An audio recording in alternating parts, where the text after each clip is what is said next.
എടാ ഇന്നലെ രാത്രിയിൽ ഇന്ത്യൻ സൂപ്പർ ലീഗിന്റെ ഒഫീഷ്യൽ വെബ്സൈറ്റിൽ ഒരു ആർട്ടിക്കിൾ പബ്ലിഷ് ചെയ്തിട്ടുണ്ടായിരുന്നു. ആ ആർട്ടിക്കിളിന്റെ പിക്ചർ ഫീച്ചർഡ് ഇമേജ് എന്താണെന്ന് വെച്ചാൽ നമ്മുടെ ഇവാൻ വുക്കോമാനോവിച്ച് അസറിനെ ഇങ്ങനെ തോളിൽ കൈക്കൊണ്ടിരിക്കുന്ന ഫോട്ടോ ആയിരുന്നു. അതിനകത്ത് ബാക്കി കുറേ ഡിസ്ക്രിപ്ഷൻ കാര്യങ്ങളൊക്കെ ഉണ്ട്. ആ ആർട്ടിക്കിൾ വായിച്ചപ്പോഴാണ് നമ്മൾ ഒരു കാര്യം ശ്രദ്ധിച്ചത്. ഇവാൻ വുക്കോമാനോവിച്ച് ഇവിടേക്ക് വന്ന് നമുക്ക് വാഗ്ദാനം ചെയ്തതെല്ലാം നേടി തന്നിട്ടുണ്ട്. ലക്ഷ്യം നേടി തന്നെയാണ് ഇവാൻ വുക്കോമാനോവിച്ച് മടങ്ങിയത് എന്ന് പറയുന്നതായിരിക്കും കൂടുതൽ ശരി.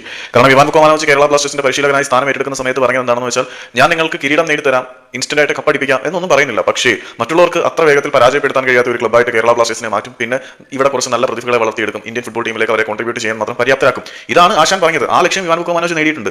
നമ്മൾ കഴിഞ്ഞ സീസൺ മാത്രം എടുത്ത് നോക്കണ്ട. ഇവാൻ വുക്കോമാനോവിച്ച് പറഞ്ഞത് എളുപ്പത്തിൽ മറ്റുള്ളവർക്ക് പരാജയപ്പെടുത്താൻ കഴിയുന്ന ടീം എന്നതിൽ നിന്നും മറ്റുള്ളവർക്ക് പരാജയപ്പെടുത്താൻ ബുദ്ധിമുട്ടുള്ള ഒരു ടീമായി ബ്ലാസ്റ്റേഴ്സിനെ മാറ്റും. അബ്സല്യൂട്ട്ലി ആ വാക്ക് ഇവാൻ വുക്കോമാനോവിച്ച് പാലിച്ചിട്ടുണ്ട്. ആശാൻ വന്നതിന് ശേഷമുള്ള 3 സീസണുകളിലും കേരള ബ്ലാസ്റ്റേഴ്സിന്റെ ചരിത്രത്തിൽ ആദ്യമായിട്ട് ടീമിനെ അദ്ദേഹത്തിന് പ്ലേ ഓഫിലേക്ക് ക്യാരി ചെയ്യാൻ കഴിഞ്ഞിട്ടുണ്ട്.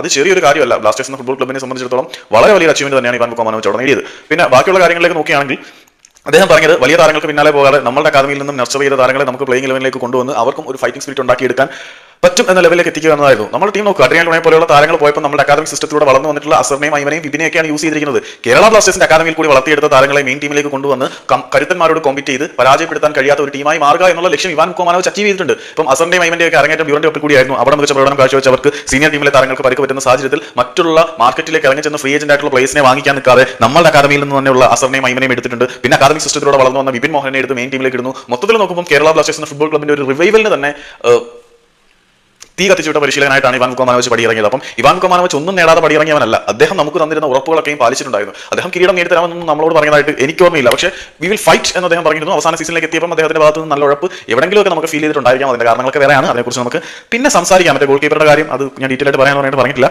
പറയാം. ഏതായാലും ഇവാൻ വുക്കോമാനോവിച്ച് ഒന്നും നേടാത്തവനായിട്ടല്ല ഇവിടെ നിന്ന് പടിയിറങ്ങിയത്. ലക്ഷ്യങ്ങൾ നേടിയ പരിശീലകൻ തന്നെയാണ്. കേരള ബ്ലാസ്റ്റേഴ്സ് എന്ന ഫുട്ബോൾ ക്ലബിനെ ഏറ്റവും കൂടുതൽ മത്സരങ്ങളിൽ പരിശീലിപ്പിച്ച പരിശീലകൻ, ബ്ലാസ്റ്റേഴ്സിന് വേണ്ടി ഏറ്റവും കൂടുതൽ വിജയങ്ങൾ നേടിയ പരിശീലകൻ, കേരള ബ്ലാസ്റ്റേഴ്സ് എന്ന ഫുട്ബോൾ ക്ലബിനെ ആദ്യമായിട്ട് പ്ലേ ഓഫിലേക്ക് തുടർച്ചയായിട്ട് 3 തവണ എത്തിച്ച പരിശീലകൻ, പിന്നെ കേരള ബ്ലാസ്റ്റേഴ്സിന് വേണ്ടിയിട്ട് ഏറ്റവും ദൈർഘ്യമേറിയ വിന്നിംഗ് സ്ട്രീക്ക് നടത്തിയ പരിശീലകൻ, ഏറ്റവും ദൈർഘ്യമേറിയ അൺബീറ്റൻ റൺ നടത്തിയ പരിശീലകൻ, ഹോം ഗ്രൗണ്ടിൽ ഏറ്റവും കൂടുതൽ മത്സരങ്ങൾ വിജയിച്ച പരിശീലകൻ, ഹോം ഗ്രൗണ്ടിൽ ഏറ്റവും കൂടുതൽ ഗോളുകൾ നേടിയ പരിശീലകൻ, എവേ ഗ്രൗണ്ടിൽ ഏറ്റവും കൂടുതൽ മത്സരങ്ങൾ വിജയിച്ച പരിശീലകൻ. അങ്ങനെ മൊത്തത്തിൽ നോക്കുമ്പോൾ ഈ കേരള ബ്ലാസ്റ്റേഴ്സ് എന്ന ഫുട്ബോൾ ക്ലബിന്റെ ചരിത്രത്തിൽ ഏറ്റവും കൂടുതൽ റെക്കോർഡുകൾ ഉണ്ടാക്കിയ പരിശീലകനായിട്ട് തന്നെയാണ് ഇവാൻ വുക്കോമാനോവിച്ച് പടിയിറങ്ങുന്നത്. ഒന്നും നേടാത്തവനായിട്ടല്ല. നമുക്ക് ഉറപ്പ് നൽകിയ ലക്ഷ്യങ്ങളിലേക്ക് നമ്മളെ കൈപിടിച്ച് നടത്തിയ ശേഷം തന്നെയാണ് ഇവാൻ വുക്കോമാനോവിച്ച് എന്ന മനുഷ്യൻ ബ്ലാസ്റ്റേഴ്സിന്റെ പടിയിറങ്ങിയത്. ഇവാന് പകരം ഇവാൻ മാത്രം തന്നെയാണ് കേരള ബ്ലാസ്റ്റേഴ്സ് ആരാധകരുടെ ഹൃദയത്തിൽ എന്നും ഇവാൻ വുക്കോമാനോവിച്ച് എന്ന മനുഷ്യൻ ഉണ്ടായിരിക്കും. കാരണം അത്രമേൽ ആഴത്തിലാണ് അദ്ദേഹത്തിന്റെ ചിത്രം കേരള ബ്ലാസ്റ്റേഴ്സിന്റെ ആരാധകർ രക്തത്താൽ തങ്ങളുടെ ഹൃദയത്തിൽ കോറിയിട്ടത്.